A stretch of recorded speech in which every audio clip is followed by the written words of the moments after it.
Hello, അതെ ഇന്ന് വൈകിട്ട് വേറെ കേസൊന്നും എടുക്കാൻ പറ്റൂലട്ടാ. ഇന്നേ ഒരു പ്രഭാതമായൊരു കേസ്, ഒരു പ്രതി ഇവിടെ നിൽക്കണ്ട്. എന്താണെന്നാ 248 പെണ്ണുങ്ങളുടെ വീടിന്റെ മുമ്പിൽ പോയി കുളിച്ചിട്ടേ പൈപ്പിന്റെ വേണ്ടി കുളിച്ച ഒരു പ്രതിയാണ് ഇവിടെ നിൽക്കുന്നത്. എന്താണ് 50 ആക്കാൻ പറഞ്ഞതെന്നാ?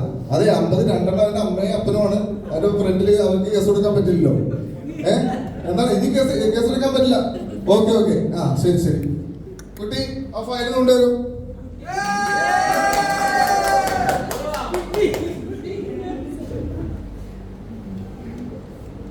ഇത്ര താമസം വരാനായിട്ട്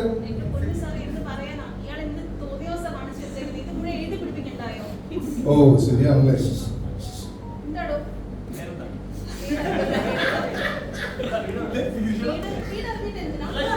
എടോ എന്തിനാണോ താൻ ആ കൊച്ചിന്റെ പേരും ഊരൊക്കെ അറിയണത്? ഓളെ ഓടി രക്ഷപ്പെട്ടോളൂ, അല്ലെങ്കിൽ ആ കൊച്ചിന്റെ വീടിന്റെ ഫ്രണ്ടിൽ വന്നായിരിക്കും നാളെ കുളിക്കാൻ പോണത്.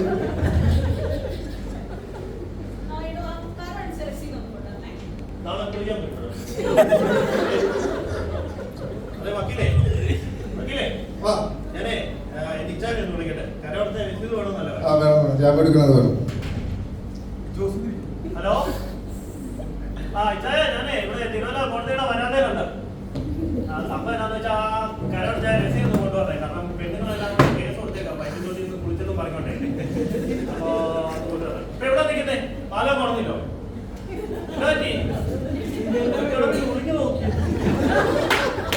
എന്തുവാ മാമ ഇത്? എന്നോ കാണിക്കുന്നേ? ഇതിപ്പോ കരോടത്തെ രസീത് കൊണ്ടുതരാൻ പോലും ഒരാളില്ല. എല്ലാവരും ശരി ഞാൻ വൈകിട്ട് വിളിക്കാം. ഇത് കഴിയുമ്പോ വിളിക്കാം. എടോ താൻ എന്തുവാണേലും കാണിച്ചു വെച്ചിരിക്കുന്നത്? എടോ 248 പെണ്ണുങ്ങളാണ് തനിക്കെതിരെ കേസ് ഫയലിരിക്കുന്നത്. എടോ സിന്ധു, രമണി, ലീല, സരള, രാഘവൻ. എടോ ഒരാളിന്റെ പേര് വന്നപ്പോ നിനക്ക് ഇഷ്ടപ്പെട്ടില്ല അല്ലേ? സരളയെന്ന് പറയുന്നത് സരളയുടെ ഭർത്താവാണ് രാഘവൻ. ഈ രാഘവൻ ദുബായിലാണ്. രാഘവൻ മെയിൽ മുഖേന നിനക്ക് കേസ് ഇട്ടിരിക്കുന്ന. ഞാൻ കിണറിന്റെ ചോട്ടിൽ നിന്ന് കുളിക്കണ അവിടെ പോയി അതിന്റെ ഫ്രണ്ടില് പൈപ്പിന്റെ ചോട്ടി കുളിച്ചില്ലേ? ഈ സരളയുടെ വീടിന്റെ പുറകില് കിണറിന്റെ പക്കത്ത് നിന്ന് കുളിക്കുന്ന ഞാൻ പലതവണ കണ്ടിട്ടുണ്ട്. ഞാൻ ഇത് ആരുടെ അടുത്തും പോയി പരാതി വിടാൻ പോയിട്ടുണ്ടോ? ഇല്ല, ഞാൻ ആ പോസ്റ്റിന്റെ മറവിൽ നിന്ന് നോക്കിയതല്ലാതെ ഞാൻ ആരോട് പരാതി വിട്ടിട്ടില്ല. മനസ്സിലായോ? ഞാൻ പാതി ദൈവം പാതി എന്ന് പറഞ്ഞ് ജീവിക്കുന്ന ഒരാളാണ്. എന്നെ പറ്റി ഇങ്ങനെ അപവാദം പറയുന്നു. എന്റെ പേരെന്ന് പറഞ്ഞേ? പേര് ഉണ്ണിക്കുട്ടൻ. അമ്മ വിളിക്കും ബാബുരാജ്. അച്ഛൻ വിളിക്കും ഷിബുവ ബിപി. എത്ര പേരാണോ എനിക്കുള്ളത്? ഞാൻ പറഞ്ഞ പേരല്ല ശരി, നിങ്ങൾ എഴുതി തെളിയിക്കായിരുന്നാ മതി. എടോ തന്റെ ജോലി എന്താണ്? റബ്ബർ വെട്ട്. ടാപ്പിംഗ്. റബ്ബർ വെട്ട്. ടാപ്പിംഗ്. റബ്ബർ വെട്ടുന്നത്. ടാപ്പിംഗ്.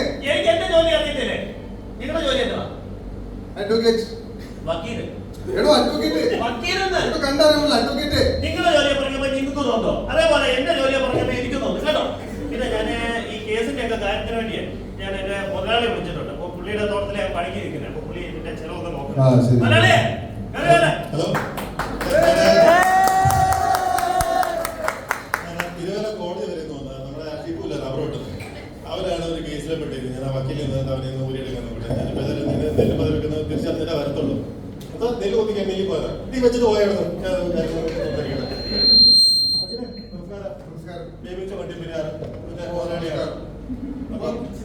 താനാണല്ലോ ഇയാളുടെ മുതലാളി.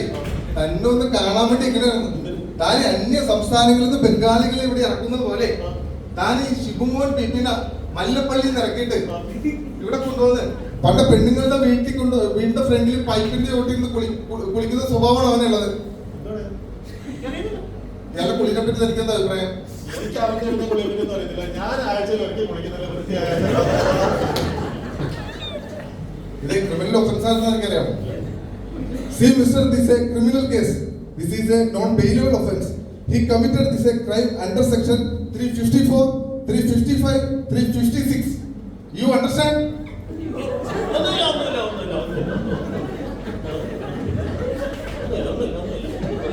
എന്റെ പൊന്നു വക്കീലെ, നിങ്ങൾ ഈ കഴിച്ചാൽ പൊട്ടാത്ത ഇംഗ്ലീഷ് പറഞ്ഞതിനെ പേടിപ്പിക്കുന്നത്. ഞാൻ കഴിഞ്ഞ ആഴ്ച റബ്ബർ തോട്ടത്തിൽ നിന്ന് ഒരു ഗുഡ് മോർണിംഗ് പറഞ്ഞാൽ പുള്ളി ബോധം കണ്ടുപിടിച്ചിട്ട് പുള്ളി ബോധം വീണ് അറിയാമോ? അടുത്തായിട്ട് ഒരു ഒളപ്പാസിന്റെ ഓപ്പറേഷൻ ഉള്ളതാണ്. ഒളപ്പാസാ? നെഞ്ചത്തൊരു ചെറുതാമൊക്കെ വെച്ചുള്ള ഒരു ഇവിടെ ഉളപ്പാസല്ല ബൈപ്പാസ് എന്റെ ഭഗവാനെ.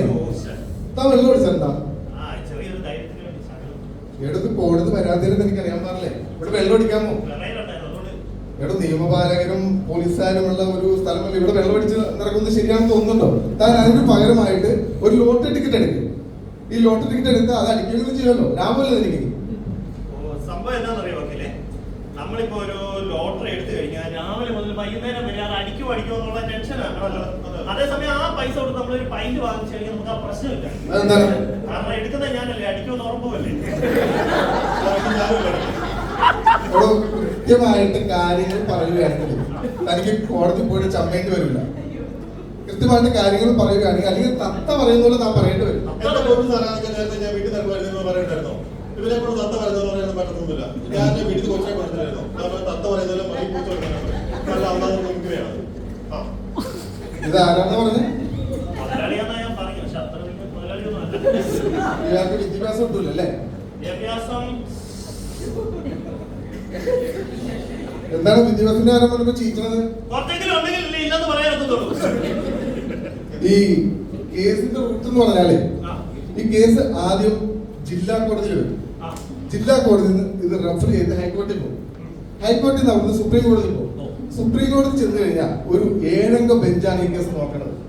അതിനുശേഷം ഇത് വീണ്ടും ഹൈക്കോടതി അവിടെ വന്നിട്ട് ഒരു റൂമൊക്കെ എടുത്ത് ഒരു 15 ഒരു 20 വക്കീലന്മാര് ഈ കേസ് ഒന്ന് ശരിക്കും ഒന്ന് പഠിക്കും. പഠിക്കും. നമുക്ക് അത്രയുള്ളൂ. നമ്മളൊരു 10 രൂപ സോപ്പ് തേച്ച് കുളിച്ചാലല്ലേ ഇത്രയും പേർക്ക് ജോലിയായി.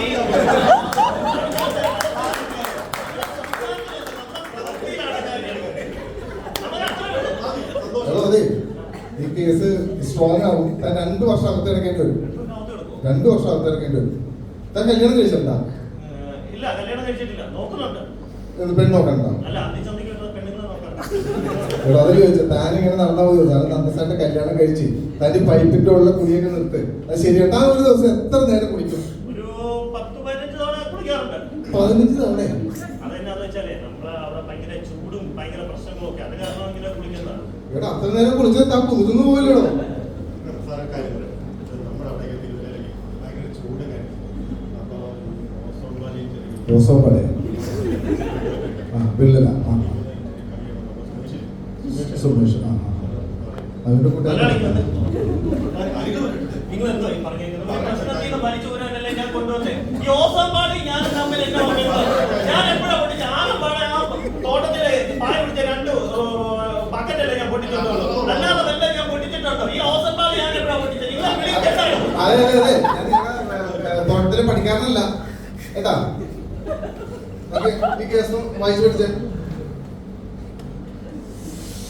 മുളക് പൊടി ഉണ്ട് ചിക്കാനായിട്ട്. നമ്മള് മല്ലപ്പള്ളിയിലെ സ്കൂളിൽ പഠിച്ച പോലെ ഉള്ള അക്ഷരങ്ങളൊന്നും അല്ല. ഇത് കോടതിയുടെ കാ, ഇത് പൈപ്പിന്റെ പാ, ഇത് രജിസ്ട്രാറിന്റെ രാ. ഇത് വക്കീലിനെ അറിയാമെങ്കിൽ പിന്നെ വക്കീലിനെ പറഞ്ഞാൽ പറയാം. എനിക്കൊന്നും കഥയില്ല. എവിടെ ഒന്ന് വായിച്ചോട്ടെ?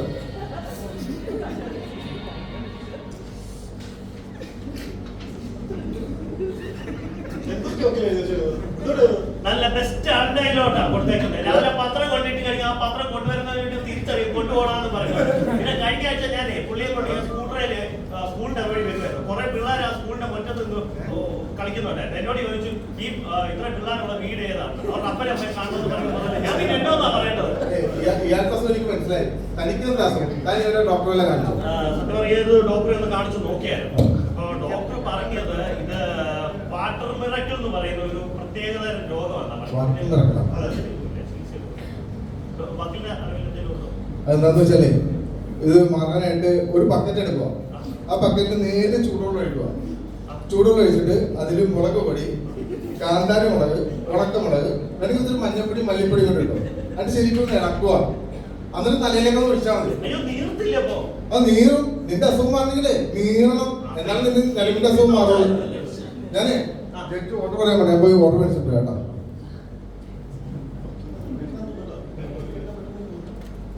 നമുക്ക് അങ്ങനെ ഒരു കാര്യം ചെയ്യാം. നമ്മൾ ആ പൊടിയാണിയിൽ തോട്ടത്തിലെ ചാരായം വലിയൊരു കേസുണ്ട്. മുതലാളി പഞ്ചായത്തിലെ ഒരു അതെ ഓർഡർ കിട്ടിയിട്ടുണ്ട്. ഓർഡർ കിട്ടിയോ? തന്നെ കാണാതെ എന്നെ ചേച്ചി ഓർഡർ ചെയ്യുന്നു. എന്താണ് സൂസന്റെ മാഡം ഉണ്ടല്ലോ, തന്നെ നേരത്തെ കണ്ടിട്ടുണ്ട്, അതുകൊണ്ട് ഓർഡർ പെട്ടെന്ന് കാണാൻ തന്നെ ഓർഡർ തന്നിട്ടുണ്ട്. അയ്യോ. അതെ, താൻ കുടിക്കുന്ന പൈപ്പിന്റെ വഴിയില്ലേ, അത് വഴിയുള്ള റോഡ് വഴിയാണ് ജഡ്ജി പോകുന്നത്. അപ്പോൾ തന്നെ കണ്ടിട്ടുണ്ട് ജഡ്ജി, അതുകൊണ്ട് ഓർഡർ നേരത്തെ തന്നു, തന്നെ കാണാതെ. ഓർഡർ എന്താണെന്ന് പറഞ്ഞാല് താൻ ജഡ്ജി ഇറങ്ങുന്നതിന് മുമ്പ് അല്ലെങ്കിൽ തന്റെ മുട്ടിന്റെ കാലിന്റെ താഴെ വെടിവെക്കാനാണ് ഓർഡർ. വക്കീലപ്പ എനിക്ക് കുഴപ്പമൊന്നുമില്ല, എനിക്ക് പോകാം. ഇനി മേലെ ഇയാളോടൊപ്പം നിങ്ങൾ തന്റെ മുട്ടിന്റെ കാലിന്റെ കീഴിൽ വെടിവെക്കാൻ പറഞ്ഞു. പിന്നെ ചാപ്പയും ചുമത്തിയിട്ടുണ്ട്. കാപ്പേ അപ്പൊക്കെ ഒരു അന്തസ്സെങ്കില്ലേ. പിന്നെ ഏതായാലും ഇത്രയും പറഞ്ഞ സ്ഥിതിക്ക് എന്റെ ഫീസൊക്കെയാണ് ഞാൻ പോയത്. എന്റെ ഫീസ് എത്രയാണ്? ഞാൻ 18-20 രൂപയൊക്കെ മേടിക്കണത്. നമ്മൾ ഇത്ര പരിചയമായ സ്ഥിതിക്ക് എനിക്കൊരു 25 രൂപ വന്നേക്കാം. സാധാരണ നമ്മൾ ഇത്രയുള്ള കേസിലൊക്കെ കൊടുക്കുന്നത് ഒരു 30,000-35,000 രൂപയാണ്. അതെ. പിന്നെ ഇവിടെ വന്ന് നമ്മൾ ഇത്രയും പരിചയപ്പെട്ട് ഇത്രയും ബന്ധമൊക്കെ പുതുക്കി ഒരു അടുപ്പായ സ്ഥിതിക്ക് തൽക്കാലം ഒരു 3000 രൂപ പിടി. ജഡ്ജിയെ